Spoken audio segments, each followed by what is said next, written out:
warahmatullahi wabarakatuh. Wassalatu wassalamu ala asrofil anbiya'i wa mursalin wa ala alihi wa sahbihi ajmain. Pertama-tama marilah kita panjatkan puji dan syukur kehadirat Allah Subhanahu wa taala karena atas perkenannya kita hari ini dapat bertatap muka dalam rangka penumbuhan budi pekerti. Tak lupa sholawat serta salam kita limpahkan kepada Nabi kita Muhammad Sallallahu Alaihi Wasallam. Anak-anak siswa SMP 26 Bekasi yang berbahagia, kali ini Ibu berada di tengah-tengah kalian sebagai pembawa acara untuk mengajak kalian berbincang-bincang seputar Ramadan. Dan tema kali ini adalah mengenai ketentuan puasa.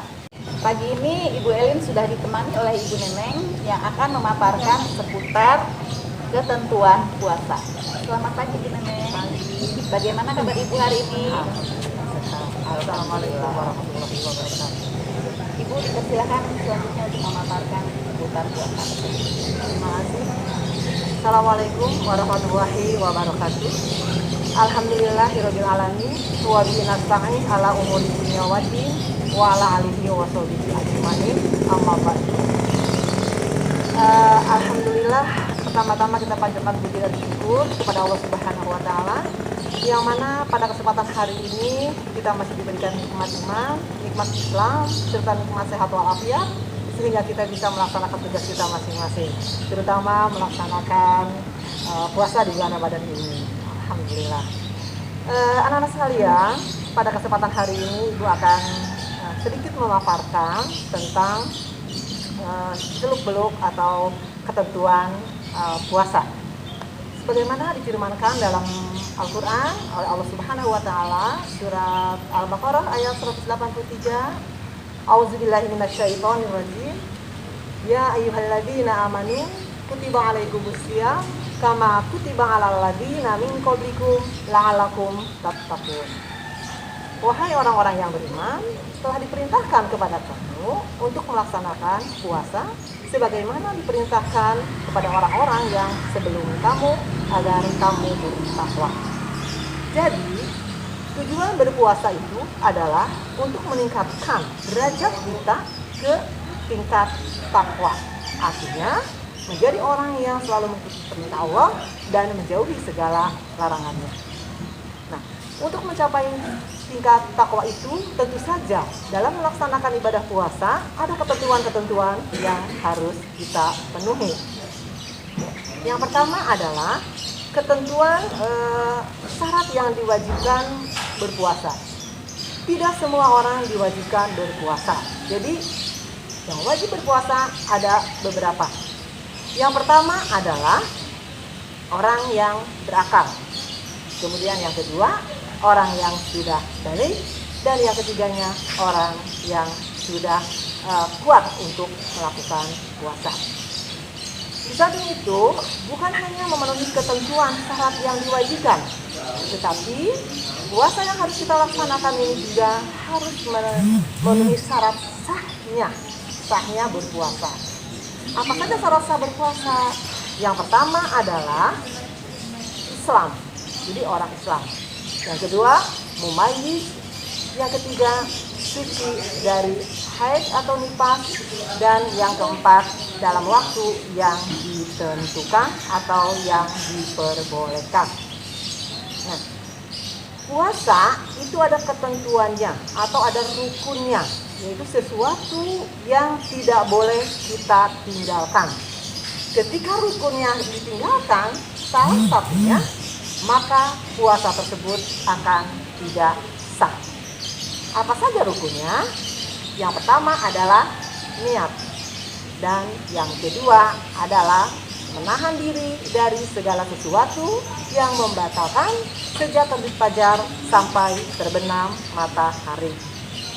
Di samping itu juga ada beberapa yang disunahkan agar kita mendapat derajat takwa dalam berpuasa. Di antaranya adalah menyegerakan berbuka dan lain sebagainya. Barangkali untuk sementara itu dulu yang dapat Ibu paparkan, dan mungkin nanti akan diperjelas apabila ada hal-hal yang memang kurang jelas. Kami kembalikan kepada Ibu Elin. Ya. Baik Ibu, terima kasih atas paparannya. Paparannya sudah cukup jelas. Tetapi di sini dari paparan Ibu yang sudah disampaikan tadi, ada beberapa pertanyaan yang ingin saya tanyakan, mungkin juga menjadi pertanyaan dari siswa-siswi seluruhnya. Bagaimana Ibu? Ya, silakan insya Allah. Yang pertama tadi, dari paparan di atas, tadi Ibu mengatakan bahwa ada syarat wajib berpuasa, di antaranya mampu. Nah, yang dimaksud mampu di sini ini boleh dijelaskan lebih lanjut Ibu? Ya, baik, Ibu Elin akan saya perjelas bahwa yang dimaksud dengan mampu di dalam syarat wajib itu adalah mampu untuk melakukan puasa. Artinya, jika orang itu sakit atau sedang dalam perjalanan, maka orang itu boleh atau tidak diperwajibkan berpuasa, ya. Seperti itu barangkali. Baik, selanjutnya yang kedua Ibu, ya. Ya, Tadi Ibu juga mengatakan bahwa syarat sah berpuasa adalah muwayyiz. Mumayyiz, Yang dimaksud dengan muwayyiz itu apa ya Bu? ya, mumayyiz itu Mumayyiz. artinya adalah bisa membedakan mana yang baik dan mana yang buruk. Harus bisa membedakan yang baik Ya, dan yang buruk. betul. Sementara bagaimana dengan anak-anak Bu? Apakah puasanya itu syah? Karena kan anak-anak ini kan belum bisa membedakan yang baik dan yang buruk. Iya. Baik, betul. Anak-anak memang belum bisa membedakan mana yang baik dan mana yang buruk. Padahal itu syarat sahnya puasa. Ya. Jadi begini, kalau untuk sahnya anak-anak puasa sah selama memenuhi rukunnya. Jadi Tadi. tetap sah. Betul, Yang tetap penting sah. ada rukun. Ada rukunnya, yaitu niat, kemudian menahan diri dari segala sesuatu yang membatalkan sejak terbit fajar sampai terbenam matahari. Kalau itu sudah terpenuhi, insya Allah sah Sah. puasa. Iya. Baik Ibu, terima kasih. Dilanjutkan dengan yang selanjutnya. Rukun puasa kan ada dua ya Bu. Di antaranya adalah niat berpuasa dan menahan diri dari hal-hal yang bisa membatalkan puasa. Nah, apa sajakah yang bisa membatalkan puasa itu Bu? Yang membatalkan puasa ya Bu ya. Yang membatalkan puasa itu yang jelas adalah makan dan minum. Itu sudah pasti ya. Itu membatalkan puasa. Kemudian yang kedua adalah muntah yang disengaja. Jadi kalau kita muntah dengan disengaja, puasanya Mungkin memasukkan tangan di antaranya ya Bu. betul, iya seperti itu. Tapi kalau muntahnya karena mabok berperjalanan atau apa, itu tidak sengaja namanya. Artinya puasanya masih tetap sah seperti itu. Ya. Oke. Ternyata perbincangan kita terasa semakin seru. Baik, akan kita lanjutkan ya Bu dengan pertanyaan selanjutnya. Mungkin ini juga merupakan pertanyaan dari banyak siswa SMP 26. Ada kalanya kita itu tidak bisa menjalankan ibadah puasa Ramadan. Nah, di sini ada tidak ketentuannya siapa saja orang yang diperbolehkan untuk berbuka di saat bulan puasa atau di saat puasa Ramadan itu? Iya. Baik, pertanyaan yang baik sekali Bu Elin. Ini mudah-mudahan ada manfaatnya untuk anak-anak di rumah semua juga ya. Iya. Baik, orang yang tidak bisa diperbolehkan untuk berbuka puasa itu adalah ada beberapa. Di antaranya adalah orang yang sakit. Jadi orang yang sakit boleh berbuka puasa. Dengan catatan dia harus menggantinya di waktu-waktu yang lain ya. Seperti yang tercantum dalam surat Al-Baqarah ayat 183 ya. Ayat ma'dudah bisa dikatakan ganti di hari-hari lain. Ya. Kemudian ada juga yang orang tua yang sudah lemah dan tidak kuat berpuasa, itu juga boleh berbuka. Atau orang yang sedang dalam perjalanan, atau ibu yang menyusui dan yang sedang hamil, itu diperbolehkan untuk berbuka puasa. Tapi tadi Ibu mengatakan bahwa orang yang diperbolehkan berbuka puasa itu diantaranya adalah orang tua yang sudah lemah. Nah, sementara di awal tadi disebutkan bahwa harus diganti, ya boleh meninggalkan puasa, tetapi harus diganti di hari yang lain. Betul. Nah, ini bagaimana Bu solusinya ya? Baik. Jadi kalau misalnya orang tua yang sudah lemah, yang tidak bisa menggantinya lagi di hari-hari yang lain, itu ada solusinya, yaitu membayar fidyah. Oh, dengan Ya, fidyah. dengan fidyah Ibu.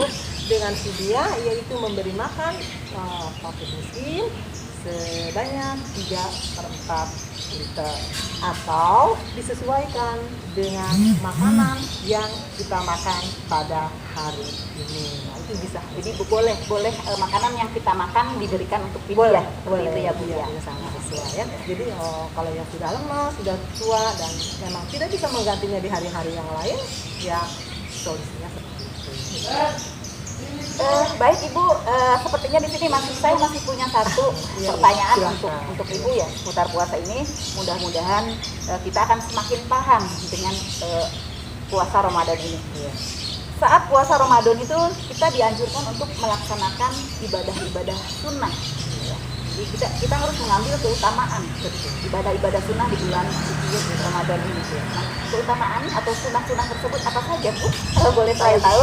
Nah, ini untuk anak-anak sekalian ya yang di rumah, barangkali ini perlu untuk kalian dengarkan dan kalian pahami bahwa sunnah-sunnah yang bisa kalian lakukan ini dan semuanya membawa nikmat buat kalian atau buat kita semua ya. Karena nikmat sunnah-sunnahnya itu yang baik-baik semua memang, Masya Allah itu memberikan yang terbaik buat kita semuanya. Apa saja? Di antaranya adalah menyegerakan berbuka. Siapa sih yang nggak buru-buru pengen buka gitu ya? Tapi menyenangkan. Nah, dalam salah satu hadis Nabi dikatakan, la yazalun nasu bi khairin ma ajalahu fitron. Senantiasa manusia itu dalam kebaikan selama dia menyegerakan berbuka. Jadi orang yang menyegerakan berbuka puasa itu akan mendapatkan kebaikan untuk selamanya. Jadi sepertinya enak ya Bu ya. Iya. Sunnah dapat pahala, ditambah lagi cepat-cepat buka. Tentu saja itu yang Kenikmatan sendiri ya Bu ya. Betul sekali ya. Kemudian hendaknya kita berdoa. Berdoa itu sebelum azan maghrib itu adalah waktu-waktu yang sangat baik dan mustajab. Jadi tolong ya untuk anak-anak juga, kalau menjelang maghrib jangan jalan-jalan keluar-keluar cari makanan. Kalau bisa Berdoa ya. jadi siapkan makanan sebelumnya, kemudian detik-detik mau beduk atau maghrib maka kita berdoa. Itu adalah waktu yang sangat mustajab. Waktunya tajam ya. Kemudian juga jangan lupa sahur, ya sahur. Karena sahur itu ada keberkahan di dalamnya. Enak juga kan? Jadi kalau nggak sahur kita malah keroncongan. Ini berarti sunnah yang berikutnya ya Bu ya. Iya, itu harusnya. Jadi sahur itu harus sahur. Walaupun kita kuat, bukan berarti hanya kuat, karena sunnah. Ya. Sahur itu adalah sunnah, bukan hanya sekedar makan yang mengenyangkan seperti itu. Ya. Kemudian juga ada lagi perbanyak sedekah dan terutama adalah membaca Al-Quran ya. Hendaknya kita diperbanyak membaca Al-Quran karena memang dalam bulan suci Ramadan ini juga adalah ada di dalamnya yang disebut dengan nuzulul Quran ya, atau saat diturunkannya Al-Quran, sebagaimana firman Allah dalam surat Al-Baqarah, Syahrul Ramadan alladzi unzila fihi al-Qur'an hudal linnas wa bayyinatin minal huda wal furqan. Nah, dengan membaca Al-Qur'an kita di sana nanti akan menemukan dan membedakan mana yang baik, mana yang buruk. Ketika kita mengetahui mana yang baik dan mana yang buruk, insya Allah kita akan mencapai nilai takwa yang tadi sudah Ibu jelaskan ya, bahwa puasa itu adalah tujuan utamanya untuk mencapai derajat takwa. Masya Allah luar biasa sekali ya Bu ya keutamaan di bulan Ramadan ini. Betul.